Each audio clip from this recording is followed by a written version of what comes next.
Hello friends, today we are going to start a new topic that is the reactions of haloarine.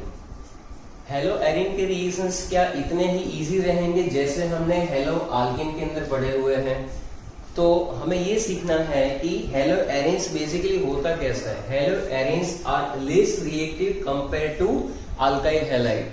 So what is the reason behind that? अगर आप लोग ऐसा मानते हो कि यहाँ पर एक मान लो कि हमने हेलोएरिन लिया हुआ है, कोई भी क्लोरोबेंजीन ले लिया सपोज करो. अब इसका मुझे रिएक्शन करवाना है किसी न्यूक्लियोफाइल के साथ. न्यूक्लियोफिलिक सब्स्टिट्यूशन रिएक्शन भी ये देता है, इलेक्ट्रोफिलिक सब्स्टिट्यूशन रिएक्शन भी देगा. यहाँ पर बात हो रही है जब इसमें यानी कि हेलोएरिन के अंदर ये जो X है वो हेलोजन है, it is a leaving group, better leaving group. Better leaving group होने की वजह से ये यहाँ से रिमूव हो जाएगा और न्यूक्लियोफाइल वहां पर अटैक करेगा. तो वहां पर हमें एक ऐसा कंपाउंड मिलेगा जहां पर न्यूक्लियोफाइल अटैच हो चुका है और X माइनस रिमूव हो चुका है. But in such a case this reactions are very difficult. Haloarene के रिएक्शंस इतने इजीली नहीं होते. They are proceed under the drastic conditions of temperature and pressure. तो उसके पीछे का रीजन क्या है? उसको इजीली होने के लिए टेम्परेचर और प्रेशर की रिक्वायरमेंट क्यों हुई? तो इसके पीछे सबसे पहला रीजन है बेटा इसका रेजोनेंस इफेक्ट. रेजोनेंस इफेक्ट आपने 11th स्टैंडर्ड में रेजोनेंस पढ़ा होगा. यहाँ पर जो हमारे पास हेलोएरिन है उसके अंदर होगा क्या कि एक बेंजीन तो है ही. यहाँ पर हमारे पास क्लोरीन है जिसके ऊपर इलेक्ट्रॉन की पैर है ऐसे बराबर. तो आप देखो कि इसके अंदर रेजोनेंस कैसे होगा कि ये इलेक्ट्रॉन की पैर यहाँ पर शिफ्ट होगी बराबर है और ये पाई बॉन्ड के इलेक्ट्रॉन यहाँ पर शिफ्ट होंगे बराबर है. So it is basically conjugation बराबर. आप देख सकते हो कि यहाँ पर pi bond sigma bond, pi bond sigma bond, pi bond sigma bond बराबर. यहाँ पर आप देख सकते हो कि ये sigma pi bond sigma bond long है. इस कंडीशन के अंदर क्या होता है? रेजोनेंस होता है. रेजोनेंस होने की वजह से ये नेक्स्ट स्ट्रक्चर जो है वो वहां पर आएगा जिसमें क्या करना है आपको, ये पाई बॉन्ड के इलेक्ट्रॉन यहाँ पर शो करने हैं. यहाँ दो इलेक्ट्रॉन ने नया बॉन्ड क्रिएट किया तो क्या हुआ कि ये नया बॉन्ड बन गया. यहाँ Cl लिखा मैंने.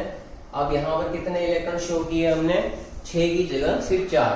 और इसके ऊपर क्या जाता है? पॉजिटिव चार्ज, क्योंकि इसने इलेक्ट्रॉन डोनेट किए तो वो इलेक्ट्रॉन डेफिशिएंट हो रहा है. यहाँ पर अभी क्या हुआ तो यहाँ पर बॉन्ड एज इट इज है, आप देख सकते हो. सो that is the first resonating structure. आपको क्या करना है? अच्छे से रेजोनेटिंग स्ट्रक्चर्स ड्रॉ करने सीखने हैं. तो ये स्ट्रक्चर नंबर 1 है, ये स्ट्रक्चर नंबर 2 है. अभी आगे की कहानी ऐसे ही आगे प्रोसीड होगी. आप देख सकते हो कि ये जो है इलेक्ट्रॉन वो यहाँ पर एक बॉन्ड जनरेट करेंगे और ये पाई बॉन्ड टूट के इस पोजीशन पे आएगा. It will be like that. तो यहाँ पर क्या हुआ? लॉन पैक इलेक्ट्रॉन यानी पाई इलेक्ट्रॉन आ गए. ये यहाँ एक नया बॉन्ड ड्रॉ कीजिए, double bond Cl as it is. यहाँ पर कोई चेंज नहीं है बराबर. That is the structure number 3. चलो आगे क्या होगा कि ये यहाँ पर बॉन्ड जनरेट करेगा और ये यहाँ पर पाई बॉन्ड ब्रेक होकर इलेक्ट्रॉन की फॉर्म में आएगा. So that's how it will proceed. तो यहाँ पर क्या हुआ? नया बॉन्ड बना, ये तो था पहले से. यहाँ पर इलेक्ट्रॉन की पैर आ गई. यहाँ पर देखो Cl पॉजिटिव चार्ज के साथ देयर आर 4 इलेक्ट्रॉन्स. ओके, ये वापस क्या करेगा? ये वापस यहाँ पर जब आएगा तो ये जो है वो चार्ज को न्यूट्रलाइज कर देगा बराबर है. ये बॉन्ड टूट के वापस इलेक्ट्रॉन के फॉर्म में Cl के ऊपर चला जाएगा और यहाँ पर एक नया बॉन्ड जनरेट होगा. So that's how the resonance will be occur. यहाँ पर एक बॉन्ड आ गया ये और यहाँ पर सिंगल बॉन्ड Cl 1 2 3 4 5 6 कंप्लीट. तो आप देख सकते हैं कि यहाँ पर स्ट्रक्चर नंबर 4 है, ये structure number 5. So basically resonance effect का मतलब क्या होता है? There are total 5 resonating structures which provide the stability to that molecule. दूसरी बात कि आप देख सकते हो इस स्ट्रक्चर के अंदर हुआ क्या कि यहाँ पर आप देखो कि ये पहले आप ये ड्रॉ कर लीजिए आराम से. बराबर। फिर मैं बताता हूं कि कहां पर कैसे हमें जाना है। ओके,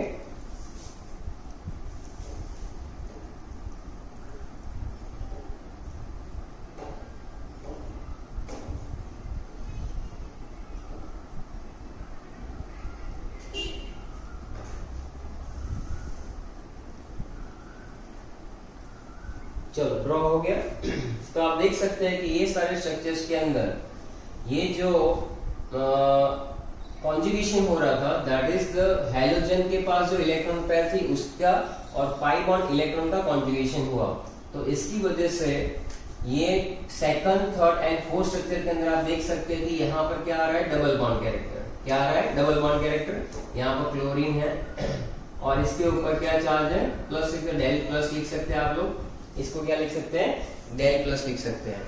और यहाँ पर बाकी सब जगह पर आप देखो तो ये कहाँ था, घूम रहा है माइनस चार्ज। ये इसके रेफरेंस में ये ऑर्थो बराबर है, फिर पैरा वापस ऑर्थो, 2 4 6 पोजीशन पे ये घूम रहा है। तो इसका मतलब है कि ये जो नेगेटिव चार्ज है will be from del minus del minus del minus. तो इसको हम लोग क्या कहते हैं, एक इंटरमीडिएट स्ट्रक्चर कहते हैं।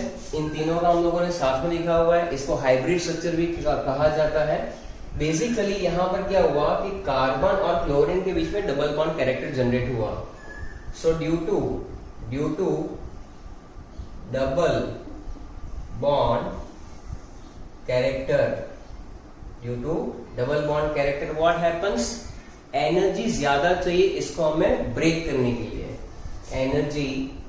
energy required energy is higher in this molecule। इसकी वजह से हुआ क्या, डबल बॉन्ड कैरेक्टर जनरेट हो गया और हम लोग इसको इतनी इजीली ब्रेक नहीं कर पाएंगे। हालांकि सामने क्या है, हमारे पास हेलो अल्केन है। हेलो अल्केन के अंदर ऐसा कोई रेजोनेंस होता नहीं है। So due to this double bond character what happens, the reactions of haloarenes are not so easy, बराबर है।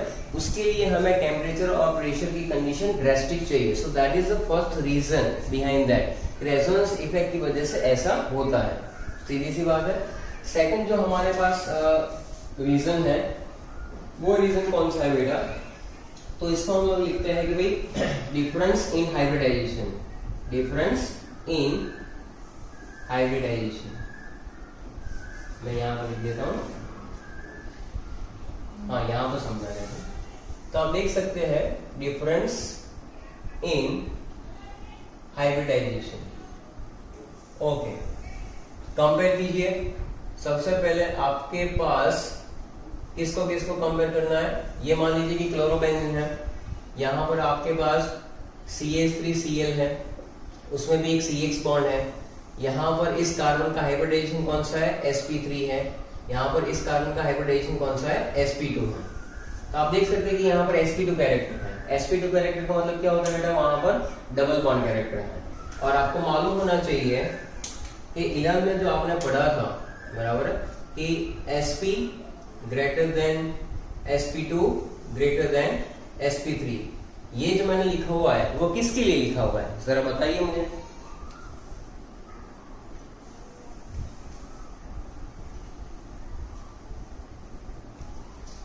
ये किसका ऑर्डर है बेटा, इलेक्ट्रोनेगेटिविटी का ऑर्डर है। ये किसका ऑर्डर है, इलेक्ट्रोनेगेटिविटी का ऑर्डर। इलेक्ट्रोनेगेटिविटी का ऑर्डर जो है वो सबसे ज्यादा किस में रहता है, sp हाइब्रिडाइजेशन में रहता है, फिर sp2 और फिर sp3। तो आप देख सकते हैं यहाँ sp कैरेक्टर में s और p है, यानी कि 50% s कैरेक्टर है, 50% p कैरेक्टर है।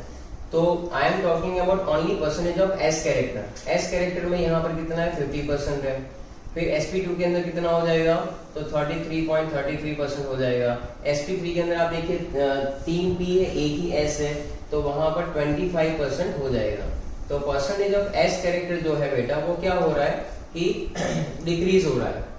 दूसरी बात, इलेक्ट्रोनेगेटिविटी में के मामले में देखो तो sp2 हाइब्रिडाइज्ड कार्बन की इलेक्ट्रोनेगेटिविटी जो है वो ज्यादा है compare to sp3, and that's why what happen कि यहाँ पर जो s इलेक्ट्रॉन जो होते हैं, s electron it is more, क्या कह सकते हैं कि it is nearer to the nucleus. s के इलेक्ट्रॉन ज्यादा नजदीक होते हैं, तो उसके बेसिस पे क्या होगा कि वो इलेक्ट्रॉन को पकड़ के रखेंगे। यहाँ पर ये हैलोजन जो है वो बोलता है कि ये इलेक्ट्रॉन लेकर जाना चाहता है, तो sp3 के अंदर ये इलेक्ट्रॉन इजीली ले जा सकता है क्योंकि वहां पर उसकी इलेक्ट्रोनेगेटिविटी सबसे कम है, और इसकी वजह से CX बॉन्ड को ब्रेक करके या तो वहां पर उसके रिएक्शंस पढ़ना it is very easy, but in this what happens, it is sp2 hybridized carbon which is more electronegative in the comparison of carbon present in alkyl halide, यानी कि अल्काइल हैलाइड में जो कार्बन है वो sp3 hybridise था, इसमें कौन सा था sp2 हाइब्रिडाइज। इसकी वजह से क्या हुआ कि इलेक्ट्रोनेगेटिविटी sp2 कार्बन की ज्यादा है और इसकी इलेक्ट्रोनेगेटिविटी कम है, और इसकी वजह से क्या हुआ कि sp3 जो है उसमें हैलोजन इजीली रिमूव हो सकता है, क्योंकि इलेक्ट्रोनेगेटिविटी कम होने की वजह से हैलोजन जो है वहां से निकल जाना चाहेगा इजीली। यहाँ पर sp2 हाइब्रिडाइज कार्बन होने की वजह से क्या होगा, इलेक्ट्रोनेगेटिविटी ज्यादा है, and that's why this CX bond becomes stronger। बराबर, एक डेटा के हिसाब से अगर आप देखो तो इसके अंदर 169 पिकोमीटर है बॉन्ड की लेंथ और यहाँ पर है 177 पिकोमीटर, यानी कि यहाँ पर जो है बॉन्ड लेंथ ज्यादा है। बॉन्ड लेंथ ज्यादा होने से क्या होगा, इसके रिएक्शंस इजीली हो जाएंगे, शॉर्टर बॉन्ड होगा। When the bond will be shorter it will be stronger, तो शॉर्टर बॉन्ड होने से क्या होता है कि वहां पर बॉन्ड स्ट्रेंथ इंक्रीज होती है, जिसकी वजह से वहां पर उसका सब्स्टिट्यूशन रिएक्शन करना बहुत ही डिफिकल्ट माना जाता है। So that is the second reason, difference in hybridization के बेसिस पे आप एक्सप्लेन कर सकते हैं कि वहां पर कौन सा मॉलिक्यूल इजीली रिएक्ट करेगा। बराबर, तो ये सेकंड रीजन हो गया। तीसरा एक आपके टेक्स्ट बुक में दिया हुआ है लेकिन वो इतना इफेक्टिव है नहीं। बराबर, वहां पर क्या लिखा हुआ है कि भाई एक इनस्टेबिलिटी ऑफ फिनाइल कैटायन की बात की है। तीसरा एक रीजन कौन सा बेटा, third reason is that instability of phenyl cation. बराबर, तो एक और ये भी है कि इनस्टेबिलिटी ऑफ फिनाइल कैटायन का मतलब क्या, मान लो कि यहाँ पर ये जो है हैलोजन ऐसा है, ये हमारे पास जो है वो क्या है, कोई एक हैलोएरिन है, यहाँ से ये जो है बॉन्ड टूटता है अगर, तो क्या होगा कि भाई यहाँ पर सेल्फ आयोनाइजेशन से ये बनेगा फिनाइल कैटायन। क्या बनेगा, फिनाइल कैटायन। आप ऐसे भी इसको ड्रॉ कर सकते हैं, तो ये बन रहा है हमारा फिनाइल कैटायन, लेकिन ये स्टेबल नहीं है, ये ना विनाइल में स्टेबल है ना फिनाइल में स्टेबल है। तो बेसिकली होता क्या है कि भाई इन हेलोएरिन्स और विनाइल हैलाइड के अंदर, हेलोएरिन्स और विनाइल हैलाइड जो है, एक आता है जैसे कि विनाइल हैलाइड का मतलब ये भी हो जाएगा कि भाई CH2 डबल बॉन्ड CH और X। बराबर है, तो यहाँ पर भी अगर ये बॉन्ड टूटता है तो क्या बनेगा, CH2 डबल बॉन्ड CH और प्लस चार्ज आ जाता है। तो यहाँ पर क्या होगा, फिनाइल और विनाइल कैटायन जो फॉर्म होता है as a result of self ionization, बराबर है, is not stabilized by resonance. यहाँ पर जो मिल रहा है हमको कैटायन, वो कौन सा है, फिनाइल है और एक विनाइल कैटायन है। इसके अंदर होगा क्या, it can not be stabilized by the resonating structures, because आप देख सकते हैं इसके अंदर दोनों में कार्बन के पास कौन सी ऑर्बिटल है, sp2 है, तो sp2 hybridised orbital in both of this carbon having the charge. बराबर, तो sp2 यहाँ पर जो ऑर्बिटल है हमारे पास कार्बन की, उसके अंदर क्या होगा, it is perpendicular to the p orbital of phenyl ring. Carbon और इसके अंदर जो sp2 है वो p ऑर्बिटल जो फिनाइल रिंग की होती है उसके साथ परपेंडिकुलर होती है। बराबर, और इसकी वजह से इसके रेजोनेंस स्टेबलाइज नहीं होते हैं। बस इतना याद रखो कि सेल्फ आयोनाइजेशन से ये जो कैटायन बन रहा है, it can not be stabilized by resonance structures, and that's why in this it is instable, या तो अनस्टेबल बोल सकते हैं, ये हमें याद रखना है। So due to that we can see that, बराबर, कि भाई इसके जो रिएक्शंस है वो डिफिकल्ट रहते हैं। क्लियर हो गया इतना? चलो अभी आगे हम लोग प्रोसीड करते हैं।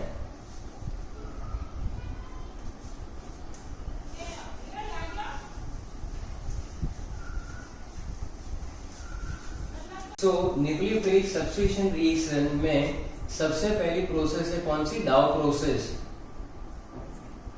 डाउ प्रोसेस के अंदर हम लोग सीखेंगे reaction of chlorobenzene. So when chlorobenzene undergoes the reaction in the presence of 6 to 8% NaOH, temperature रखेंगे हम लोग 633 केल्विन बराबर 300 एटमॉस्फेरिक प्रेशर.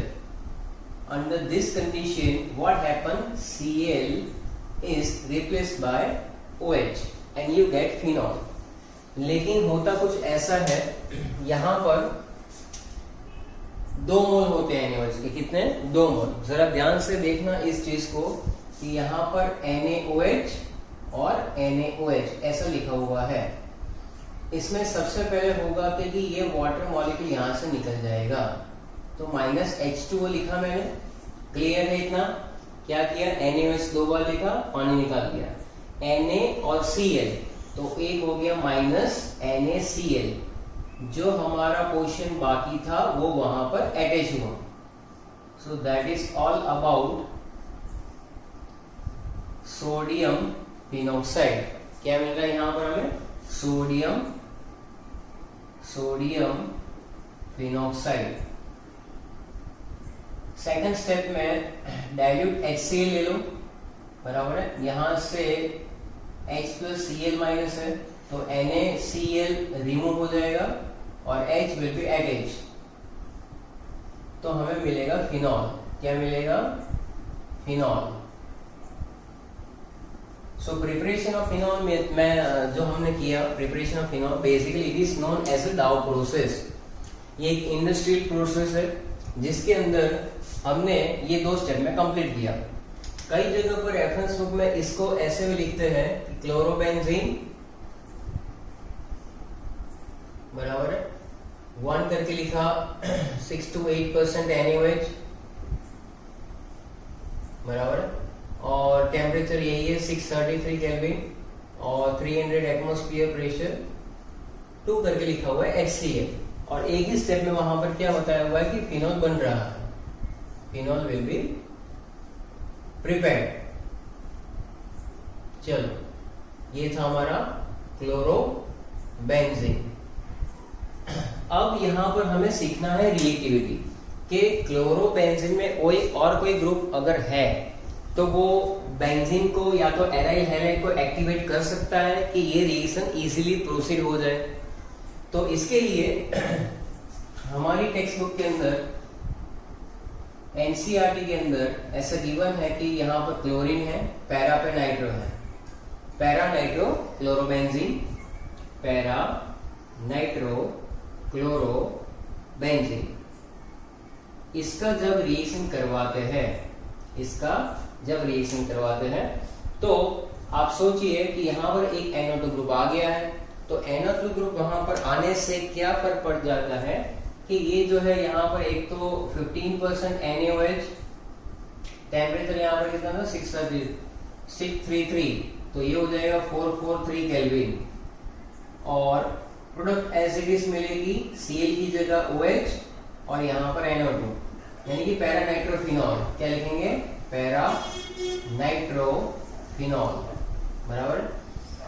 चलो एक और रिएक्शन लिखता हूं मैं. यहाँ पर Cl है, और एक और चीज यहाँ पर मेंशन करनी है कि भाई NO2 ग्रुप जो है वो 2 जगह पर है, एक यहाँ पर भी है, एक यहाँ पर भी अटैच है. तब क्या होगा, तो तब आप देख सकते हो कि ये टेम्परेचर कितना बेटा 443 केल्विन.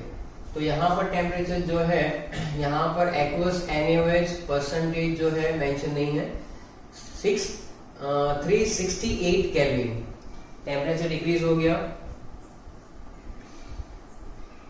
और OH वहां पर सब्स्टिट्यूट हो गया.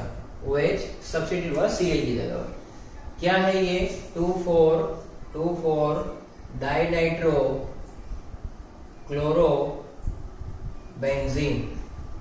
इसमें से आपको क्या मिल रहा है? 2,4 डाइनाइट्रो फिनॉल. चलो क्लियर है इतना?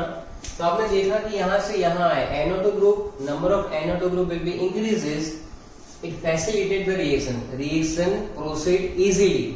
बराबर है. एक और रिएक्शन यहां पर लिख लेता हूं मैं. मान लो कि अब देखो यहाँ पर 2 पे 4 पे था, यहाँ 2 4 पे था, अब कहाँ पे लगा देंगे हम लोग 2 4 एंड 6। अगर यहाँ पर भी हम लोग NO2 लगा देते हैं तो ये रिएक्शन जो होता है सिर्फ हाइड्रोलिसिस करने पे और 323 केल्विन, किसी रेफरेंस में 333 भी होता है, इसकी प्रेजेंस में इजीली हो जाता है। तो ये यहाँ पर हमने OH लगा दिया, ये NO2, ये NO2 और ये NO2, 2,4,6 ट्राइनाइट्रोफिनॉल। क्या कहेंगे इसको? 2,4,6 ट्राइनाइट्रोफिनॉल, ऐसा है। तो यहाँ पर इसका नाम लिखेंगे 2,4,6 ट्राई नाइट्रोफिनॉल, बराबर। तो इसका कंक्लूजन क्या हुआ? NO2 group which is called electron withdrawing group. जैसे जैसे इलेक्ट्रॉन विड्रॉइंग ग्रुप जो है वो बढ़ते जाएंगे, इसमें 1 था, इसमें 2 और इसमें 3। NO2 ग्रुप यानी electron withdrawing group will be increases the nucleophilic substitution reaction proceed easily। तो ये हमने यहाँ पर सीखा। अब ये ऐसा क्यों होता है तो उसके रेजोनेंस स्ट्रक्चर्स के बेसिस पे हम लोग डिस्कस कर रहे हैं। पहले आप इतने रिएक्शंस कंप्लीट कीजिए, तब तक ये जो है इसके अंदर थोड़ा सा इंक फिलअप कर देता हूं मैं।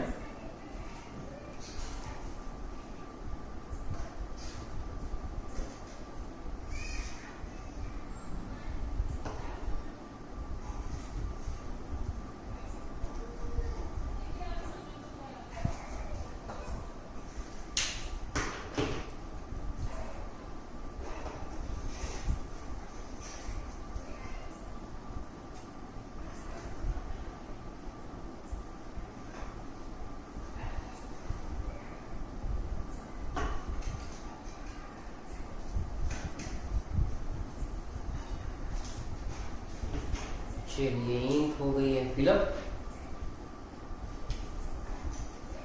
अब हम लोग वापस आगे प्रोसीड कर सकते हैं। ओके डन, इतना कंप्लीट हो गया सबका। चलो अभी हम लोग इसके रेजोनेंस स्ट्रक्चर्स कैसे बनते हैं वो सीखेंगे। तो आप लोग ये समझ लो फटाफट कि डाउ प्रोसेस लिखा हुआ है, उसके बाद ये 1 स्टेप में लिखा NO2 पैरा पे अटैच, ऑर्थो पैरा पे 2,4,6 पे अटैच हुआ, तो ये प्रोसेस बहुत ही इजीली हो रही है। So now we are moving on कि भाई इसके पीछे का लॉजिक क्या है और क्या रीजन है, बराबर है।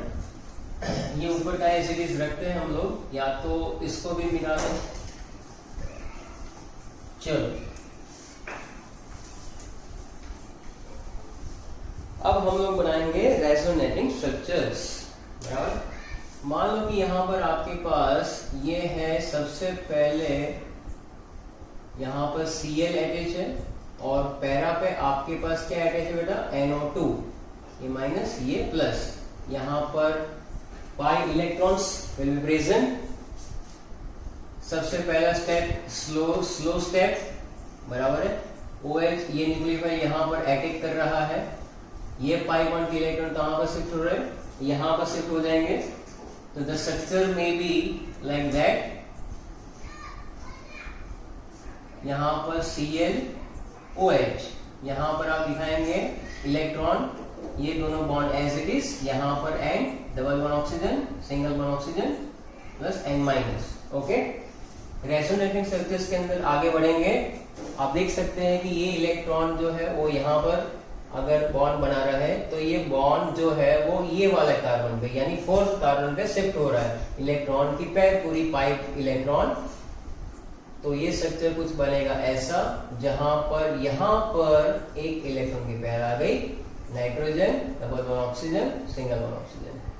चलो ये हो गया, यहाँ पर नया बॉन्ड जनरेट हुआ, यहाँ पर है Cl, यहाँ पर है OH। डन। ये सबसे इंपॉर्टेंट स्टेप है हमारा, क्योंकि मान लो कि ये स्ट्रक्चर जो है हमारा स्ट्रक्चर नंबर 1 है, स्ट्रक्चर 2 है, स्ट्रक्चर 3 इसमें एक्स्ट्रा बनेगा जो उसको एक्स्ट्रा स्टेबिलिटी भी देगा। इसके अंदर कार्बन के ऊपर नेगेटिव चार्ज है और इसके अंदर ऐसा स्ट्रक्चर भी आता है पैरा के अंदर जहां पर कार्बन के ऊपर नेगेटिव चार्ज है और NO2 ग्रुप भी अटैच है। तो यहाँ पर होगा क्या कि ये जो इलेक्ट्रॉन की पैर है वो यहाँ पर शिफ्ट हो जाएगी और ये यहाँ पर डबल बॉन्ड बनाएगा। ये इलेक्ट्रॉन जो है वो यहाँ पर एक डबल बॉन्ड बनाएगा। तो ये स्ट्रक्चर सबसे ज्यादा इंपॉर्टेंट है, इसलिए मैं इसको अलग से हाईलाइट कर रहा हूं। यहाँ double bond nitrogen, single bond oxygen minus, single bond oxygen minus. Carbon having negative charge, बराबर, कार्बन के पास जो नेगेटिव चार्ज है और वहां पर ही NO2 अटैच है, तो एक एक्स्ट्रा स्ट्रक्चर हमें पैरा और ऑर्थो पे मिलेगा। ये कौन सा है? पैरा आइसोमर है। तो यहां पर आप देख सकते हैं कि भाई attack eight para position, para वाला जो आइसोमर है उसके अंदर अगर OH को अटैक करवाएंगे तो ये स्ट्रक्चर्स हमें मिलेंगे। बाकी सब एज इट इज। चलो ठीक है। अच्छा, अब क्या होगा, वापस ये जो है वो यहाँ पर बॉन्ड बनाएगा और ये यहाँ पर शिफ्ट हो जाएगा। तो इस तरह से हमें स्ट्रक्चर के अंदर, बराबर, ये जो एक्स्ट्रा वाला था वही इससे बनाना था, बाकी हम लोग इसी से बनाएंगे। चलो, तो ये वापस क्या हो गया, सिंगल बॉन्ड नाइट्रोजन, ये बॉन्ड यहाँ पर शिफ्ट हुआ, ये था यहाँ पर इलेक्ट्रॉन के पैर Cl और OH, क्लियर है इतना। यहाँ पर वापस डबल बॉन्ड, बराबर, oxygen, single bond oxygen minus, ये N+, बराबर, ऐसा होगा, ऐसा स्ट्रक्चर हो गया। तो आप देख सकते हो बेटा कि इसका ये जो 1, 2, 3 एंड 4 है उसका एक रेजोनेंस हाइब्रिड आप बनाओ। रेजोनेंस हाइब्रिड स्ट्रक्चर कैसा बनेगा? रेजोनेंस हाइब्रिड स्ट्रक्चर ऐसा बनेगा जहां पर आपको क्या शो करना है, तो यहाँ पर Cl तो एज इट इज है, यहाँ पर OH एज इट इज है, यहाँ पर N डबल बॉन्ड ऑक्सीजन और यहाँ पर ऐसा, और आपका ये जो माइनस चार्ज है वो यहाँ से लेकर यहाँ तक मूव कर रहा है, ऐसा आप दिखा सकते हैं। So these are the resonating structures.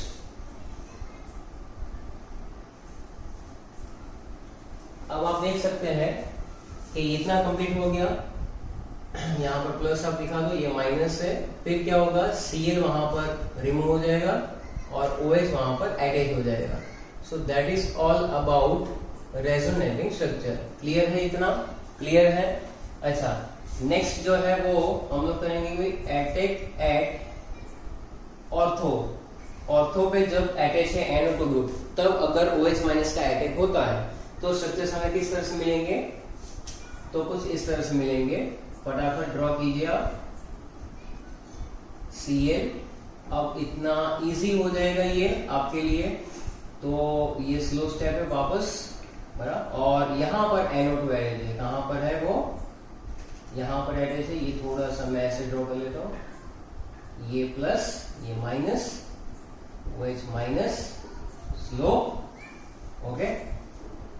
यहाँ पर आया, ये इलेक्ट्रॉन की पैर यहाँ पर शिफ्ट हुई। चलो ये हो गया, यहाँ पर Cl OH, ये ऐसा, यहाँ पर क्या हो जाएगा, यहाँ पर आप देख सकते हैं इलेक्ट्रॉन की पैर, ये पाई बॉन्ड ब्रेक करके यहाँ इलेक्ट्रॉन की पैर ड्रॉ कीजिए, नाइट्रोजन डबल बॉन्ड ऑक्सीजन। ये तो जब ऑर्थो में है तो भी वहां पर एक पॉसिबिलिटी बनती है कि ये जो डबल बॉन्ड है वो यहाँ पर एक नया बॉन्ड बनाएंगे, ये ऑक्सीजन के ऊपर शिफ्ट हो जाएगा। इसकी वजह से जो स्ट्रक्चर बनेगा वो कुछ ऐसा होगा, ये एज इट इज, बराबर। यहाँ पर Cl, यहाँ पर OH, double bond nitrogen, single bond oxygen, single bond oxygen. Then अब वापस ये यहाँ पर, तो ये इधर आ जाएगा। तो अब ड्रॉ कर दीजिए साथ में, यहाँ पर ये दो बॉन्ड एज इट इज, यहाँ पर Cl और OH, बराबर। यहाँ सिंगल बॉन्ड हो गया वापस, ये मान लो कि ये यहाँ पर आ रहा है, double bond oxygen, single bond oxygen. Clear है इतना? चलो अब आगे क्या करेंगे, तो आप देख सकते हैं कि जैसे ही ये यहाँ पर बॉन्ड बनाएगा, ये यहाँ पर जाएगा।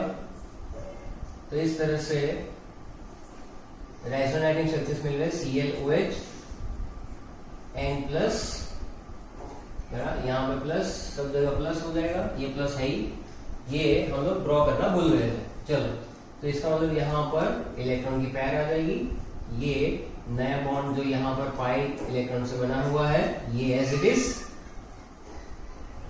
अब ये हो गया वापस इधर, बराबर। तो इस तरह से जो बॉन्ड बनेगा ये भी यहाँ पर वापस इधर शिफ्ट कर सकते हैं हम लोग। तो उस तरह से ये बन जाएगा।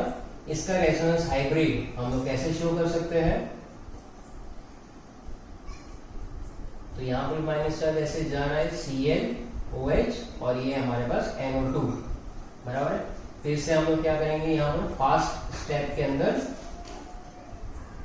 ये दिखाएंगे कि भाई Cl रिप्लेस हो गया Cl माइनस, तो ये फास्ट है, बराबर। इतने स्ट्रक्चर्स ड्रॉ कर लीजिए, फिर मेटा वाला ड्रॉ करते हैं हम लोग। Complete the structures, resonating structures, फिर हम लोग इसका सम अप करते हैं।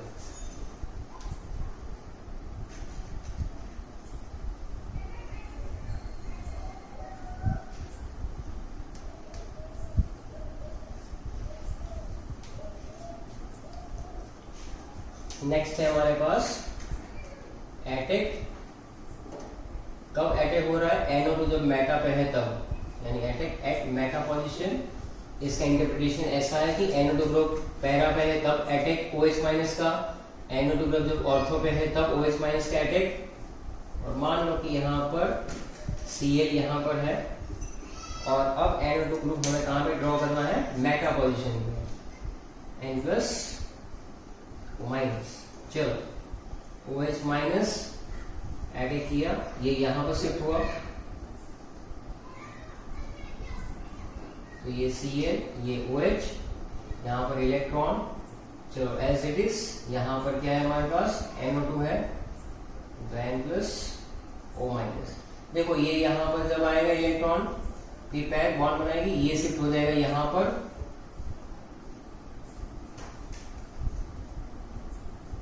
ClOH, डबल बॉन्ड यहां पर और यहां पर इलेक्ट्रॉन की पैर। The most important part in this structure, आप देखो कि ऊपर वाले दोनों के अंदर NO2 जो ग्रुप जहां पर अटैच था वहां पर रेजोनेंस में ये इलेक्ट्रॉन वहां पर आ रहा था, इलेक्ट्रॉन के पैर, कार्बन एनाइन जो बन रहा था। आप देखिए कि यहाँ पर इसमें इलेक्ट्रॉन की पैर यहाँ पर आ गई जहां पर कार्बन है, so that is carbon A9, इसलिए एक एक्स्ट्रा स्ट्रक्चर मिल रहा है।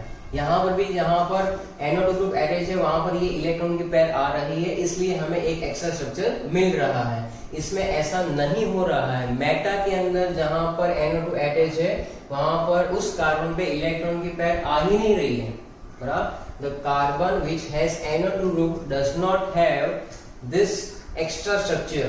तो ये इलेक्ट्रॉन की पैर 2 पे, 4 पे, 6 पे जा रही है, और ये कहां पर अटैच है, 3rd पे। क्लोरीन के रिस्पेक्ट में NO2 कहां पर अटैच है बेटा, 3rd कार्बन पे, तो इसलिए इसमें स्ट्रक्चर्स एक कम बनेगा। वापस आगे ये इस तरह से ड्रॉ करें आप स्ट्रक्चर। चलो तो इलेक्ट्रॉन की पैर आ गई, यहाँ पर Cl है, यहाँ पर OH है, ये N plus double bond oxygen, single bond oxygen, तो ये आया। तो इसके अंदर ये 3 स्ट्रक्चर मिले, जहां पर एक 2 पे, एक 4 पे, ये 6 पे। यहाँ पर क्या था, 2, 4, 6 पे तो घूम ही रहा था, लेकिन एक एक्स्ट्रा स्ट्रक्चर हमें स्टेबिलिटी देता है। इसका रेजोनेंस हाइब्रिड, इसका रेजोनेंस हाइब्रिड ऐसा ClOH, और उसके बाद फास्ट स्टेप के अंदर Cl माइनस हो जाएगा, बराबर है। NO2 यहाँ पर अटैच करवा दो, तो ये हो गया आपका OH और यहाँ पर NO2। Okay, so that is all about the mechanism part, बराबर। अब मैकेनिज्म में रेजोनेंस स्ट्रक्चर्स जो है, तो इन दोनों के अंदर और इसमें क्या फर्क है, बराबर है, उसके पॉइंट्स आप लिखिए। तो क्या लिख सकते हैं कि सबसे पहले ortho para, ortho para chloro nitro benzene, chloro nitro benzene, in which one of the resonating structure, ये वाला स्ट्रक्चर जिसकी बात कर रहा हूं, ये वाला structure, in both of that one of the resonating structure carries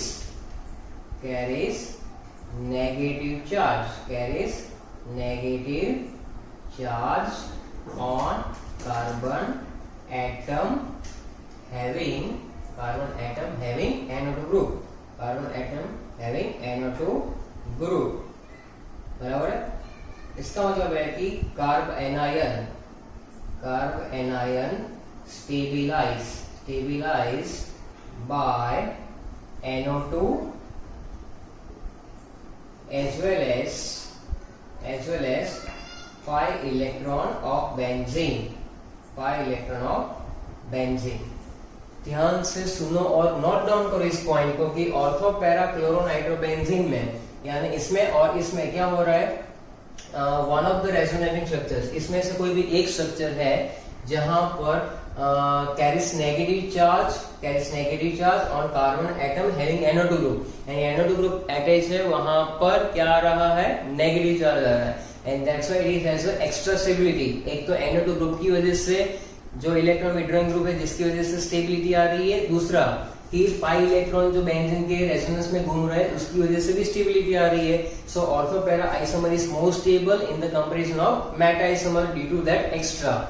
Meta के अंदर क्या लिख सकते हैं, मेटा के अंदर ऐसा लिख सकते हैं कि मेटा आइसोमर हैव, बराबर है, लिखो लोग वहां पर कि भाई इसमें तो हो गया कि इसमें ये पॉसिबल नहीं है, तो in meta isomer what is possible, meta isomer, बराबर है, it is only stabilized by pi electron of benzene।